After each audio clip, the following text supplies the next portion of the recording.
अनुलोम विलोम का अभ्यास सभी लोग तो करते हैं, लेकिन 90% से ज़्यादा लोग गलती अभ्यास करते हैं, क्योंकि वो समझ नहीं पाते हैं कि अनुलोम विलोम कैसे किया जाता है, करते समय क्या सोचना चाहिए और करने का तरीका, सावधानियों को नहीं समझने के कारण अनुलोम विलोम करते हुए भी उन्हें कोई लाभ नहीं मिलता है। क्योंकि मेरे पास बहुत सारे ऐसे भाई बहन आते हैं जो बोलते हैं कि मैं 10 साल से अनुलोम विलोम करता हूँ, टीवी पर देख के करता हूँ, लेकिन मुझे कोई लाभ नहीं मिलता है किसी बीमारी में। तो आइए आज मैं टेक्निक समझाने जा रहा हूँ। तो एक बार ब्रिजमोहन योग चैनल को सब्सक्राइब, लाइक, कमेंट ज़रूर कर दीजिएगा, ताकि आगे मैं जो बताने वाला हूँ आपके लिए बहुत ही लाभकारी है। और एक एक स्टेप को देखते रहिएगा, सुनते रहिएगा।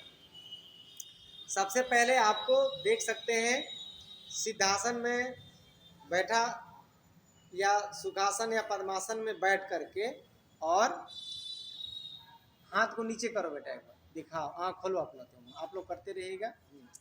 बायां हथेली देखिए कैसे रखना है, यानी अंगूठा और तर्जनी के अग्रभाग को मिलाओ इस प्रकार। हाँ देखिए, जैसे चुटकी पकड़ते हैं ठीक उसी प्रकार। और ये अंगुली जब पकड़ेंगे तो गोल जैसा, रिंग जैसा हो जाएगा। बाकी तीनों अंगुलियों को सीधा कर लेंगे। ये है अनुलोम विलोम प्राणायाम करने का मुख्य तकनीक। क्योंकि हस्त मुद्राओं को यदि बढ़िया से नहीं लगाएंगे तो लाभ विपरीत हो जाएगा, उल्टा हो जाएगा, हानि करेगा आपको। यही समझना है आपको। तो आप देख लीजिए एक बार कैसे ध्यान मुद्रा लगाते हैं, क्योंकि अनुलोम विलोम करते समय ध्यान मुद्रा का बहुत लाभ होता है। तो आइए आज मैंने आपको दिखा दिया ध्यान मुद्रा। मैं इधर से भी दिखाता हूँ कि उंगली का ये पोर्शन, उंगली का स्टाइल कैसा रहेगा। बहुत अच्छा।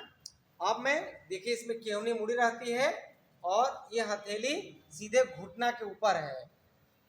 बहुत लोग गलत करते हैं, सीधा कर, हाथ सीधा करके दिखाओ बेटा एक बार, हाथ कैसे करो। ये देखिए ऐसे लोग करते हैं, हाथ सीधा कर लेते हैं, रॉन्ग प्रैक्टिस। इसलिए ऐसा अभ्यास नहीं करना है, इससे शरीर टेढ़ा हो जाता है। अब पीछे ले जाइए, हाँ ये अच्छा हो गया। यानी हमारा जो केहूनी है पीठ के साइड वाले इलाके में, पंजरी में सट जाता है। अब देखिए दाहिने हाथ का प्रयोग हमें कैसे करना है। अब इसको ऐसे बनाना है, हाँ, क्योंकि तर्जनी का कोई इसमें काम नहीं पड़ता है।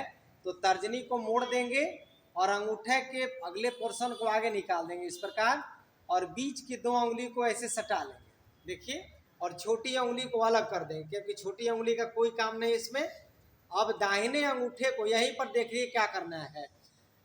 90 क्या 99% लोग, रुको बेटा अभी यहीं पर, 99% लोग गलती क्या करते हैं कि दाहिने नाक से सांस लेना शुरू कर देते हैं। ये बहुत खतरनाक है, क्योंकि जिनको बीपी बढ़ा हुआ है, जिनको सर में दर्द है, जिनको नस नाड़ियों का प्रॉब्लम है, जिनको नींद अच्छी नहीं आती है, जो डिप्रेशन के शिकार हैं, वो दाहिने नाक से शुरू करना जब प्रारंभ कर देते हैं तो उनके अंदर सूर्य की जो शक्ति होती है, यानी सूर्य गर्म होता है, गर्मी बढ़ जाने के कारण बहुत जानलेवा हो सकता है। इसलिए आपको यहीं पर सीखना है। आप अंगूठे को दाहिने नाक पे लगाइए। अब हमारा दाहिना स्वर यानी सूर्य स्वर बंद हो गया। अब बायां नाक से सांस भरेंगे, भरो बेटा, बायां नाक से खींचो, यानी बायां नाक से देखिए शुरुआत करना है। और जब भी बंद करिएगा तो बाएं नाक पर ही सांस को छोड़ते हुए बंद करिएगा।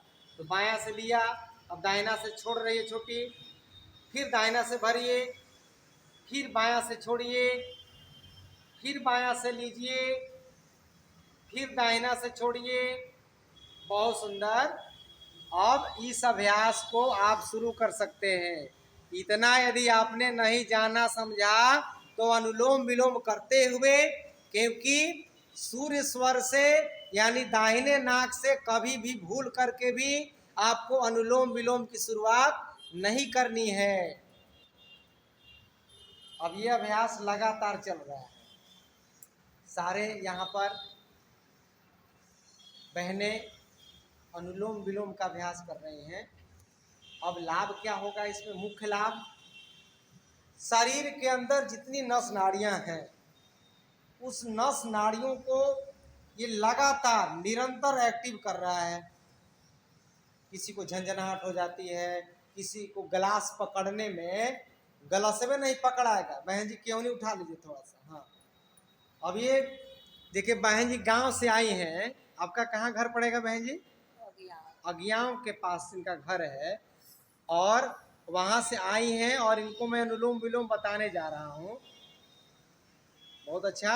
अब बायां से सांस भरिए, बायां नाक बंद करके, दाहिना से छोड़िए, अंगूठा हटाइए और फिर एकरे से भरिए, दाहिनवारे से भरिएगा, एकरे से खींचिए, दाहिनवारे से एकरे से। हाँ, ओकरा से छोड़िए, जगरा से छोड़ना है उसी से फिर भर लीजिएगा। बहुत अच्छा। यहाँ पे माता जी पीठ सीधा कर लीजिए, माता जी अपना पीठ सीधा करिए, धीरे धीरे करना है, आराम आराम से, इतना जल्दी नहीं करना है। देखिए मेरे को, देखिए इधर देखिए, देखिए कैसे कर रहा हूँ मैं। पहना बंद कर लिया,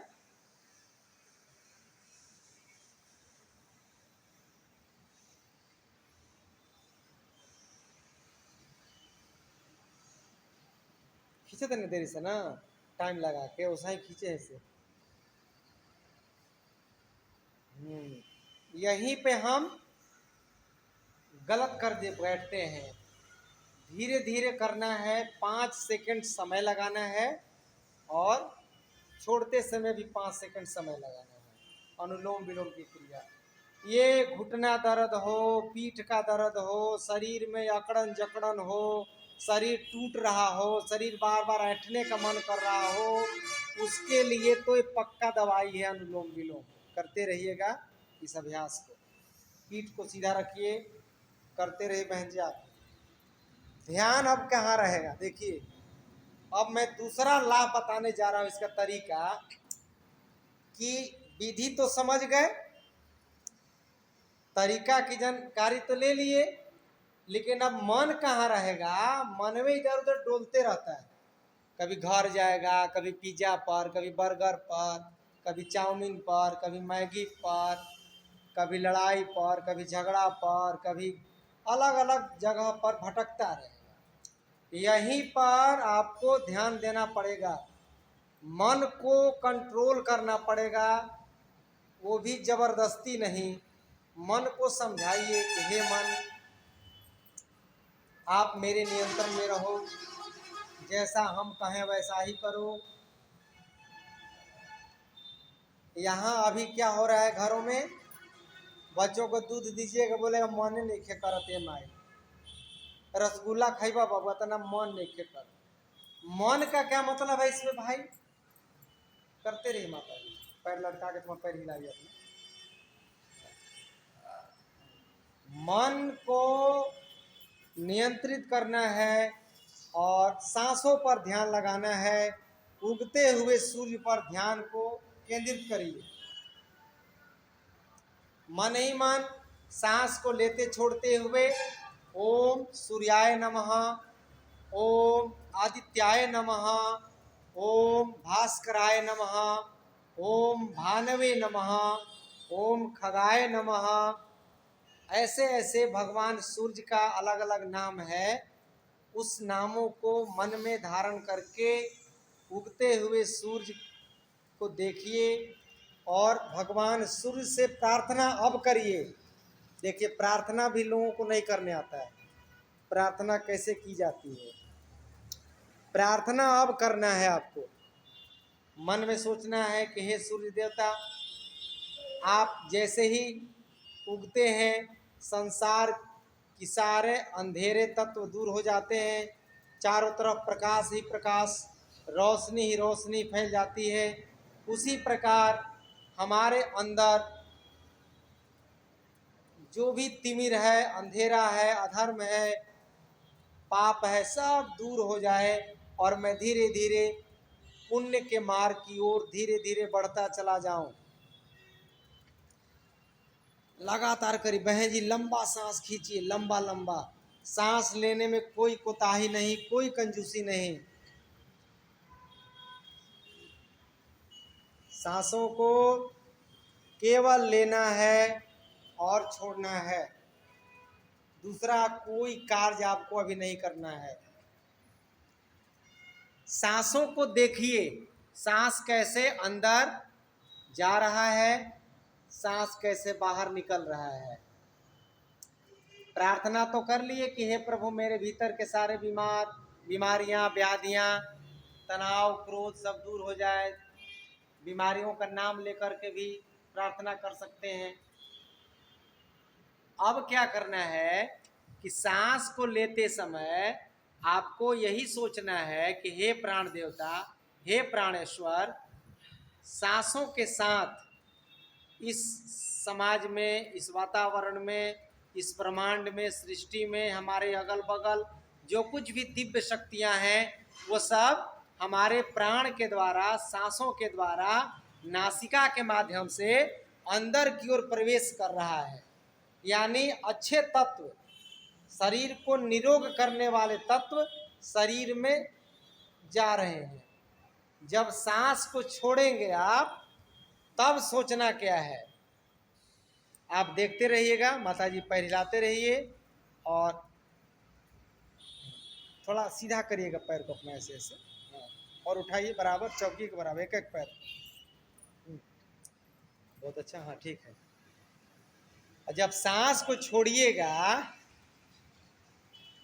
तो आपको यही सोचना है कि हे प्राण देवता, हे प्राण वायु, हे योग माया, हमारे शरीर के अंदर जितने भी टॉक्सिन हैं, विकार हैं, वो सब सांसों के माध्यम, सांसों के साथ मिल करके बाहर की तरफ जा रहे हैं। सब निकल रहा है। लग रहा है कि बीपी ठीक हो गया, शुगर कम हो गया, तनाव दूर हो गए, नींद आने लगी, मन शांत हो गया, मन के भीतर के सारे क्रोध सब दूर हो गए, माथा दर्द ठीक हो गया हमारा। इस प्रकार मन में शुभ शुभ भावों को रखते हुए, क्योंकि इसका मैकेनिज्म क्या है कि बायां नासिका को ईड़ा कहते हैं, दाहिने को पिंगला कहते हैं। बायां नासिका चंद्र स्वर है, वो ठंडा है। दाहिना नासिका सूर्य स्वर है, वो गर्म है। जब बाएं और दाएं नाक से सांस भरेंगे छोड़ेंगे तो शरीर को बराबर मात्रा में ठंडक और गर्मी मिल रही है। अब इस अभ्यास को करते समय बाएं नाक से जब सांस भरेंगे तो यह दिमाग के दाहिने हिस्से को स्वस्थ बना रहा है। देखिए, इसका उल्टा संबंध है। बाएं नाक का संबंध दिमाग के दाहिना हिस्सा से और दाहिना नाक का संबंध दिमाग के बाएं हिस्सा से है। अब दोनों नाक से जब प्राण चलेगा बार बार अनुलोम विलोम में, तो दिमाग का दोनों हिस्सा स्वस्थ हो जाएगा। नींद की गोली तो 5 दिन में छूट जाएगी, पक्की बात। शरीर के अंदर के जितने नस नाड़ियां हैं सब एक्टिव हो जाएंगे 5 दिनों में। सिर्फ किसी को यदि ब्लड प्रेशर हाई हो गया है तो अनुलोम विलोम का अभ्यास करिए, 5वें दिन नापिएगा तो ब्लड प्रेशर भी आपका नॉर्मल हो जाएगा। खूब सुंदर अभ्यास। तो आइए आप सभी एक बार पुनः ब्रिज मोहन योग चैनल को सब्सक्राइब, लाइक, कमेंट्स करेंगे। धन्यवाद।